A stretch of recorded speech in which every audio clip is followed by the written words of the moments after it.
Friends आप देख सकते हैं ये सिरिंज, और इस सिरिंज में देखिए 2 ml के आसपास ये माइक्रोन्यूट्रेंट है। इसमें देखिए मैं आपके सामने ये डाल दिया। फ्रेंड्स इसका इस्तेमाल आप 15-15 दिनों पर कर सकते हैं, या आप जल्दी भी कर सकते हैं, 10 दिन में भी कर सकते हैं। फ्रेंड्स अगर आपने चीकू का पौधा गमले में लगाया हुआ है और उसमें फूल नहीं आ रहे हैं या फूल बन गए हैं और उसके बाद फल बन के झड़ जा रहे हैं, तो क्या कारण है कि जिसके कारण फूल और फल नहीं बन पा रहे हैं, या चीकू का पौधा ग्रोथ नहीं दिखा पा रहा है, या आपने गलत वैरायटी का सिलेक्शन कर लिया है। तो फ्रेंड्स आज के इस वीडियो में मैं चीकू के पौधे की संपूर्ण केयर टिप्स देने वाला हूं, जिससे कि आप चीकू के पौधे में ज़्यादा से ज़्यादा फूल फल प्राप्त कर सकें। मैं हूं जयप्रकाश और आप लोग देख रहे हैं अपना प्यारा यूट्यूब चैनल जय होम गार्डनिंग। फ्रेंड्स आज के इस वीडियो में मैं चीकू प्लांट की संपूर्ण केयर टिप्स देने वाला हूं। सारी जानकारी दूंगा, कौन कौन सा फर्टिलाइजर देना चाहिए, कौन कौन सा इंसेक्टिसाइड का प्रयोग करना चाहिए। ये वीडियो बहुत ही इंपॉर्टेंट है। चैनल पर जो लोग फर्स्ट टाइम विजिट कर रहे हैं, चैनल को सब्सक्राइब कर लें, साथ में बेल आइकन को प्रेस कर लें, ताकि गार्डनिंग संबंधी मैं जो भी वीडियो चैनल पर अपलोड करूं उसकी नोटिफिकेशन आपके पास टाइम टाइम से पहुंच सके। तो बिना देरी करते इस वीडियो करते हैं स्टार्ट। फ्रेंड्स अगर आपने चीकू का पौधा गमले में या ग्रो बैग में लगाया हुआ है और उसमें फूल और फल नहीं आ रहे हैं, तो कई कारण होते हैं। मैं आज के इस वीडियो में आपको चीकू के पौधे में वह 5 महत्वपूर्ण कारण बताने वाला हूं।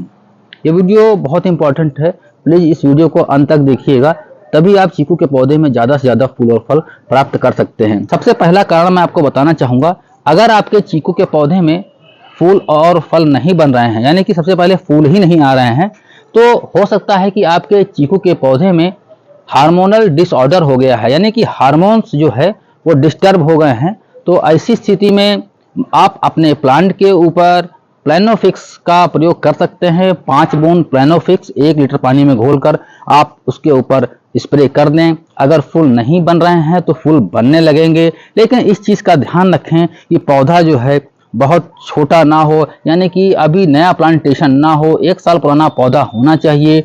अगर आप सोच रहे हैं कि आपने नया नया प्लांटेशन किया है और उसमें चीकू के पौधे से फल ले लें, तो ये मुश्किल काम होगा। तो इस चीज़ को मैं समझाने का आपको प्रयत्न कर रहा हूँ। दूसरी चीज, माइक्रोन्यूट्रेंट की कमी, इसके कारण भी चीकू के पौधे में चीकू नहीं बनते हैं। अगर माइक्रोन्यूट्रेंट की कमी हो जाएगी तो भी चीकू के पौधे में चीकू नहीं बनेंगे। तो इस चीज को आप लोग समझ लीजिए। 2 ml पर लीटर के हिसाब से सीविड एक्सट्रैक्ट लिक्विड फर्टिलाइजर आता है, मैं आपको दिखा दे रहा हूँ।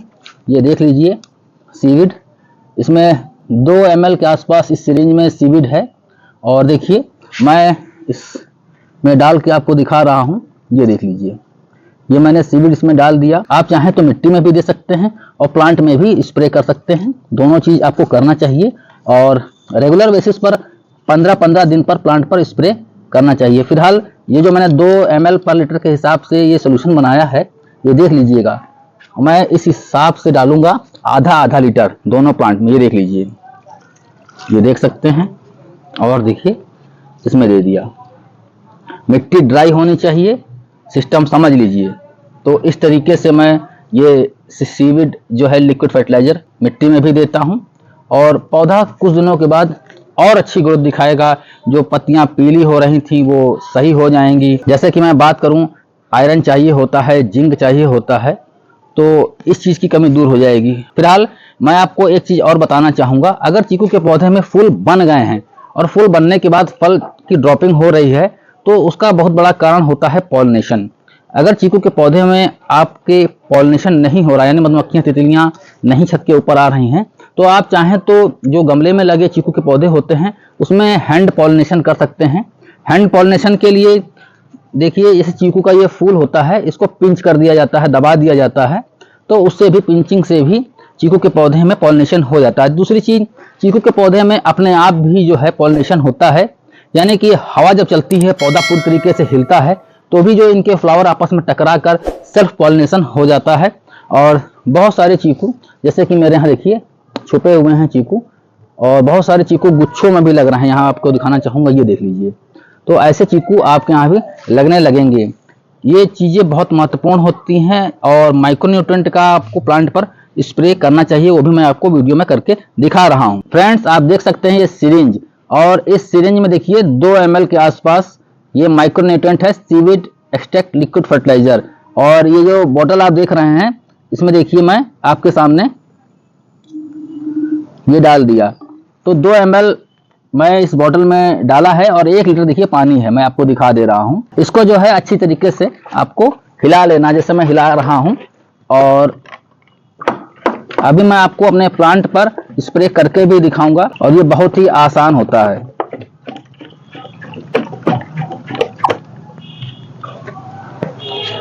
ये देखिए फ्रेंड्स, मैं स्प्रे करके आपको दिखा रहा हूँ।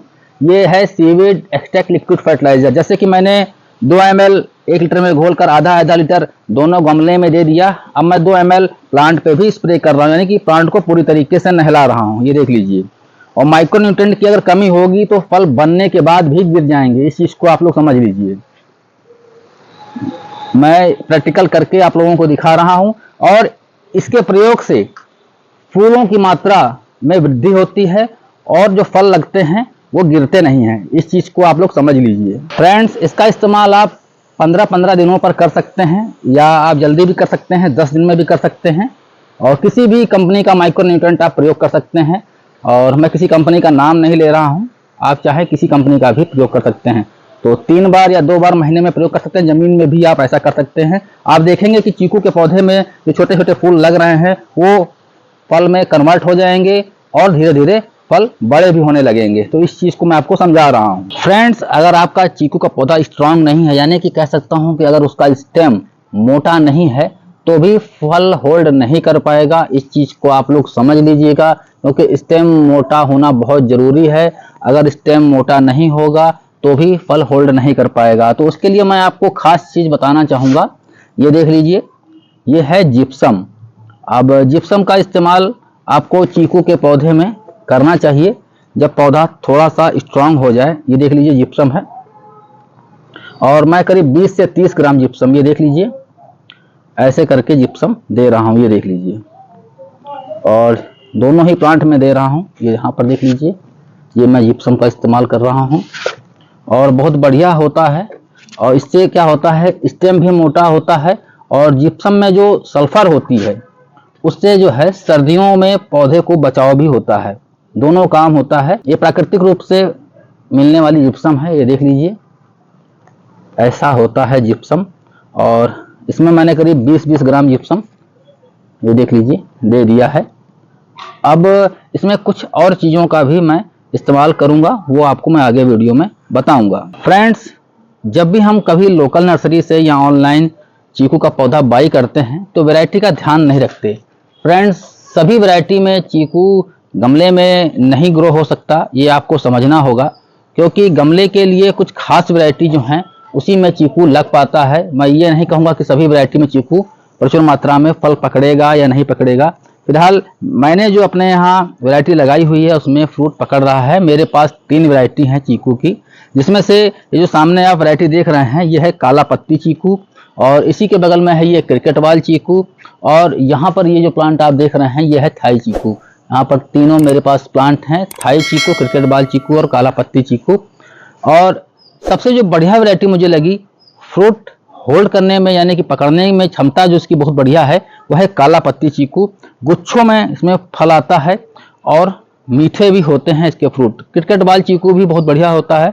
तो वैरायटी का सिलेक्शन बहुत जरूरी होता है। तो मैंने आपको 3 वैरायटी रिकमेंड की है, क्रिकेट बॉल चीकू, थाई चीकू और सबसे बढ़िया जो है ये काला पत्ती चीकू। इन तीनों वैरायटियों में से एक वैरायटी का सिलेक्शन कर आप अपने गार्डन में, गमले में जरूर से जरूर लगाएं। ये प्रचुर मात्रा में फल पकड़ने वाली वैरायटी है काला पत्ती चीकू। तो मैं आप लोगों को वैरायटी इसीलिए बताता रहता हूं कि गलत वैरायटी का पौधा आप अपने गार्डन में ना लगाएं। फ्रेंड्स, अगर आपके चीकू के पौधे में चीकू नहीं लग रहे हैं तो उसका एक मुख्य कारण फर्टिलाइजर भी हो सकता है। फर्टिलाइजर की कमी के कारण भी चीकू के पौधे में फूल और फल नहीं बनते हैं। अगर आपने चीकू का पौधा गमले में या ग्रो बैग में लगाया हुआ है और उसमें आपने मिट्टी और गोबर की खाद में पौधा लगाया हुआ है, तो चीकू के पौधे में फूल और फल ना बनने का एक प्रमुख कारण फर्टिलाइजर होता है। यानी कि फर्टिलाइजर की कमी के कारण भी ऐसा हो सकता है कि आपके चीकू के पौधे में फूल और फल ना बने। तो फर्टिलाइजर कब कब देना चाहिए वो भी मैं इसी वीडियो में आपको बताने वाला हूँ। चीकू का पौधा 12मासी की तरह बिहेव करता है। साल में 2 बार चीकू आते हैं। फ्लावरिंग आपको पूरे साल भर देखने को मिल जाएगी, लेकिन पूरे साल भर इसमें फ्लावर चलता रहता है, छोटे फल, बड़े फल, इस टाइप की प्रक्रिया होती रहती है। तो चीकू के पौधे में जो मुख्य फर्टिलाइजर मैं देता हूं वो है वर्मी कंपोस्ट। अब इतने बड़े गमले में मैंने 2 केजी के आसपास वर्मी कंपोस्ट दे दिया है और साल में 2 बार देता हूं। अब देने का जो समय होता है वो देख लीजिए, मैंने अभी करीब 1 महीना पहले यानी नवंबर में इसमें फर्टिलाइजर दिया है। अब इसमें फर्टिलाइजर मैं दूंगा जून के महीने में, यानी कि जून जुलाई के आसपास जब बरसात आने वाली होगी तब मैं फर्टिलाइजर दूंगा। यानी कि साल में 2 बार फर्टिलाइजर पौधे को देना चाहिए, वो भी चीकू के पौधे को, क्योंकि इसमें 2 बार फ्रूटिंग होती है। और साथ में कुछ पोषक तत्व मैं आपको दिखाना चाहूंगा। ये तो जिप्सम है जो कि मैंने अभी आपको दे के दिखाया। अब ये जो आप फर्टिलाइजर देख रहे हैं ये है नीम खली। अक्सर हम लोग पानी देते रहते हैं और मिट्टी में हो जाता है फंगस, तो नीम खली आपको कम से कम 20 से 30 ग्राम ये आपको एक गमले में देना चाहिए। ये देख लीजिए, नीम खली 20 से 30 ग्राम मैं आपको दे के दिखा रहा हूं और यही सही तरीका है। और 10 ग्राम के आसपास ये देख लीजिए, ये है सरसों की खली का ड्राई पाउडर। इसको मैंने सुखा लिया है, ताजी प्रयोग नहीं करनी है, इसको आपको पाउडर बनाना है। सरसों की खली का जो आता है टुकड़ा, उससे मिक्सी में पीस के या कहीं भी किसी भी साधन से आप इसको पीस लें और धूप में सुखा लें, ताकि इसके अंदर जो ऑयल होता है वो उड़ जाए। उसके बाद ही आपको ये प्रयोग करना है। ये मैंने सुखा लिया है करीब 5-6 दिन। अब इसमें ऑयल बिल्कुल भी नहीं है, बिल्कुल ड्राई हो चुका है और फंगस भी नहीं लगेगी। तो 10 ग्राम के आसपास ये देख लीजिए मैं प्रयोग कर रहा हूं दोनों गमलों में। इतना आपको फर्टिलाइजर देना है। और फ्रेंड्स, कैल्शियम की पूर्ति के लिए मैं 10 ग्राम ही, ये देख लीजिए स्टोन डस्ट है, प्रयोग कर रहा हूं। आप चाहें तो बोन डस्ट का भी प्रयोग कर सकते हैं। ये देख लीजिए, ये फर्टिलाइजर मैंने दे दिया और हल्की हल्की देखिए मैं यहाँ पर गुड़ाई कर दूंगा, क्योंकि मैंने अभी इसमें फर्टिलाइजर दिया हुआ है इसलिए ये गीला हो चुका है। तो हल्की हल्की मैं इसमें गुड़ाई कर दूंगा जिससे मिक्सअप हो जाए। ये देख लीजिए, जब सूखी रहती है मिट्टी तो और बढ़िया रहता है। अगर सूखी मिट्टी में ये फर्टिलाइजर दे के हल्की गुड़ाई करके आप पानी दे देंगे तो बेहतरीन तरीके से फर्टिलाइजर मिक्स हो जाता है और अच्छी तरीके से काम करता है। ये देख लीजिए, अब हम इसमें वाटरिंग करके आपको दिखा रहे हैं और इसी तरीके से मैं प्रतिवर्ष करता रहता हूं और मुझे प्रचुर मात्रा में चीकू भी मिलते रहते हैं। ये देख लीजिए, अब आप लोग की शिकायत रहती है कि आप लोगों के यहाँ चीकू नहीं लग रहे हैं। फ्रेंड्स, ये सब जो मैंने किया ये आपको करना होगा, तभी चीकू के पौधे में चीकू लग पाएंगे। यहाँ पर देख लीजिए, इसमें भी पानी दे के दिखा रहा हूँ। चीकू के फल की जो ड्रॉपिंग होती है उसका एक कारण और होता है, मैं आपको बता दूं। अगर आप चीकू के पौधे में जरूरत से ज्यादा पानी देंगे, यानी कि जैसे सर्दियों का मौसम चल रहा है और उस वक्त आप लगातार पानी दे रहे हैं, अल्टरनेट एक दिन छोड़ के एक दिन, तो भी जो ये छोटे छोटे फूल और फल बने हैं ये गिर जाएंगे, क्योंकि जड़ों में हो जाता है फंगस और जड़ खराब होने लगती है। इसीलिए मैं चीकू के पौधे में सर्दियों में 1 हफ्ते में या उससे भी ज़्यादा 8 या 9 दिन में भी 1 बार पानी देता हूं। और यही कारण है कि मेरा जो चीकू का ये प्लांट आप देख रहे हैं, मैं आपको दूर से दिखा दे रहा हूं, पूरी तरीके से स्वस्थ है और बेहतरीन कैनोपी बनाए हुए है। और साथ में इधर भी मेरा चीकू का प्लांट ये देख लीजिए, ये भी पूरी तरीके से स्वस्थ है। तो चीकू के पौधे में आप पौधे की आवश्यकता के अनुसार पानी दीजिए, पौधा अच्छी तरीके से ग्रोथ भी दिखाएगा और फूल और फल भी लगेंगे और जो फल बने हैं उसकी ड्रॉपिंग भी नहीं होगी। फ्रेंड्स, वैसे तो चीकू के पौधे पर किसी भी कीड़े का मुझे अटैक आज तक दिखाई नहीं दिया सिवाय मिलीबग के। अगर मिलीबग की प्रॉब्लम हो रही है तो आप चाहें तो बिवेरिया बासियाना 5 ग्राम पर लीटर के हिसाब से प्लांट पर स्प्रे कर सकते हैं 15-15 दिनों पर। और गर्मियों के मौसम में ये देख लीजिए नीम ऑयल 2 ml पर लीटर के हिसाब से स्प्रे कर सकते हैं, या फिर सर्दी में भी कर सकते हैं। अगर हम मिलीबग की समस्या नहीं लग रही है तो नॉर्मल ये नीम ऑयल बहुत बढ़िया काम करता है और मैं यही प्रयोग करता हूं। तो फ्रेंड्स, आज के इस वीडियो में मैं चीकू के पौधे के लिए सारी जानकारी आप लोगों को उपलब्ध करा दी। आशा करता हूं ये जानकारी आप सभी फ्रेंड्स को पसंद आई होगी। अगर ये वीडियो पसंद आए तो इस वीडियो को ज़्यादा से ज़्यादा लोगों को शेयर करें, ताकि और भी लोगों को ये जानकारी प्राप्त हो सके। मिलते हैं नए टॉपिक से नए वीडियो में। सभी दोस्तों का अंत तक वीडियो देखने के लिए बहुत बहुत धन्यवाद। नमस्कार।